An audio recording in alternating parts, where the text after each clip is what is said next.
तो hello students, तो मैं आपके लिए लेके आ चुका हूँ हिंदी का एकदम रियल क्वेश्चन पेपर। तो क्लास 8th वालों के लिए आज मैं एकदम रियल क्वेश्चन पेपर लेके आ चुका हूँ। तो चलिए वीडियो को स्टार्ट करते हैं। नए होंगे तो वीडियो को लाइक कर दीजिएगा और सब्सक्राइब कर दीजिएगा।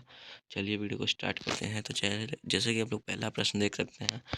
प्रत्येक प्रश्न के 4 विकल्प दिए गए हैं। विकल्प चुनकर उत्तर लिखिए। प्रत्येक प्रश्न के लिए 1 अंक निर्धारित है। तो आर्यभट्ट की पुस्तक का नाम, तो इसका हो जाएगा। तो फिर आगे बढ़ फिर दूसरा आ जाता है तुलसीदास की भक्ति भाव की है। फिर तीसरा मेरे मन अनंत कहाँ सुख पावे में अलंकार है। फिर चौथे में आपका आ जाता है नंदवंश को हटाकर मौर्य समाज की स्थापना की थी। फिर दीपक किलो आदि पर अपलक देखने की क्रिया कहलाती है। तो इसका आंसर आप लोग देख लीजिएगा बुक से। तो चलिए मैं आगे आपको बता दूं प्रश्न। तो देख सकते हैं दूसरा प्रश्न में हम आ जाते हैं निर्धारित प्रश्नों में रिक्त स्थान की पूर्ति कीजिए। प्रत्येक के लिए एक अंक निर्धारित है। सम्राट विक्रमादित्य ने डैश स्वत का प्रचलन प्रारंभ किया। सातवां प्रश्न आ जाता है रावनुरथी डैश रघुवीरा देखी विभीषण भय अधीरा। फिर आठवां आ जाता है रसोई घर में शब्द समास है। तो फिर देख सकते हैं, जैसा कि आप लोग, मैं एकदम रियल क्वेश्चन पेपर बता रहा हूँ आप सबको को चैनल को सब्सक्राइब कर लीजिएगा। चलिए आगे बढ़ते हैं हम। तोमर वंश का अंतिम राजा था। फिर 10वां प्रश्न में आ जाते हैं प्रभु जी तुम चंदन हम पानी पंक्ति किस कवि की है। फिर अति लघु उत्तरीय प्रश्न में हम आ जाते हैं। तो जैसा कि आप देख सकते हैं नीचे दिए गए प्रश्नों को हल कीजिए। प्रत्येक प्रश्न के लिए 2 अंक निर्धारित है। गीता में कुल कितने श्लोक हैं। नवभाग के माध्यम से कवि क्या कहना चाहता है। दोहे में कितने चरण होते हैं। इसके प्रत्येक चरण में कितनी मात्राएं होती हैं। रचना की दृष्टि से वाक्य में के प्रकार। निम्नलिखित मुहावरों का वाक्य में प्रयोग कीजिए। हृदय पर आना, झंडे गाड़ देना, घी के लिए दिए जलाना। चलिए आगे बढ़ते हैं।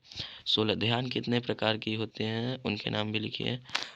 लघु त्रि प्रश्न में हम आ जाते हैं, जैसा कि आप लोग देख सकते हैं। तो लघु उत्तरीय प्रश्न में हम आ जाते हैं। तो नीचे दिए गए प्रश्नों के वो हल कीजिए। प्रत्येक प्रश्न के लिए 3 अंक निर्धारित हैं। सागर विश्वविद्यालय की स्थापना कब और किसने की थी। बहादुर बेटा किसे कहा गया और क्यों। 19 प्रश्न में आ जाते हैं बिरसा मुंडा पाठ के आधार पर बिरसा मुंडा के चरित्र की विशेषता लिखिए। 20वें प्रश्न में आ जाते हैं कौवा और कोयल की वाणी में क्या अंतर है, लिखिए। चलिए मैं आगे आपको बताता हूँ, एकदम रियल क्वेश्चन पेपर है। चलिए आगे बढ़ते हैं। फिर फिर हम आ जाते हैं 21 प्रश्न में श्री राम ने धर्मरथ से में जोते घाट 4 घोड़े के लिए कहा है। फिर 22 प्रश्न में आ जाते हैं श्लोक का शाब्दिक अर्थ लिखते हुए शेला भाषण के 3 लाभ लिखिए। फिर हम आ जाते हैं दीर्घ उत्तरीय प्रश्न में, जो आपका आ जाता है 23 से 26 में। नीचे दिए गए प्रश्नों को हल कीजिए। प्रत्येक प्रश्न के लिए 5 अंक निर्धारित है। तो आपको 5 नंबर का प्रश्न मिल जाएगा यहाँ पे। तो चलिए मैं आपको बताता हूँ। यूरोपीय गोरे भारतीयों को काला कुली कहकर क्यों पुकारते थे। फिर आपका पत्र लिखा जाता है। अपने मित्र को बहन की शादी में आने का निमंत्रण देते हुए एक पत्र लिखिए। चलिए फिर 25 प्रश्न में आ जाते हैं। तो अपने प्रधानाध्यापक को बीमारी का कारण बताते हुए 3 दिवस के अवकाश हेतु प्रार्थना पत्र लिखिए। तो आखिरी प्रश्न में हम आते हैं 26वें में। तो जैसा कि इसमें आपको दिख रहा है 150 शब्द में आपको निबंध लिखना है किसी एक सब्जेक्ट पे। तो चलिए बताते हैं। निम्नलिखित में से किसी एक विषय पर निबंध लिखिए, लगभग 150 शब्द। तो पहला आपका आ जाता है मेरा प्रिय शिक्षक, दूसरा वृक्षारोपण, तीसरा स्वतंत्रता दिवस, चौथा मेरी एक रोग यात्रा। तो चलिए आपका यही प्रश्न था और एकदम रियल क्वेश्चन मैंने आपको बता दिया है।